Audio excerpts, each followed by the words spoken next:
আকাশে আজ সকাল থেকেই ঝলমলে রোদ।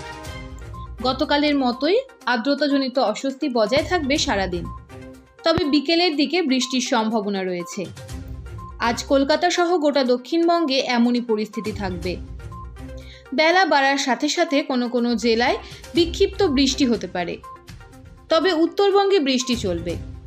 আগামী 24 ঘন্টায় দার্জিলিং, কালিম্পং, জলপাইগুড়ি, আলিপুরদুয়ার ও কোচবিহারের কোনো কোনো এলাকায় ভারী বৃষ্টির সম্ভাবনা রয়েছে।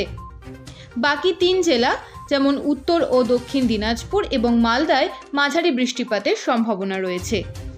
আজ কলকাতার সর্বোচ্চ তাপমাত্রা থাকবে প্রায় 35 ডিগ্রি সেলসিয়াস এবং সর্বনিম্ন তাপমাত্রা থাকবে প্রায় 28 ডিগ্রি সেলসিয়াসের কাছাকাছি।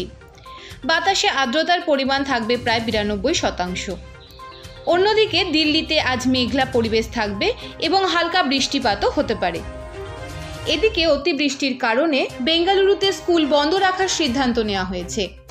এছাড়াও ভারতের দক্ষিণের রাজ্যগুলিতে আগামী বেশ কয়েকদিন ভারী বৃষ্টির সতর্কতা জারি করা হয়েছে।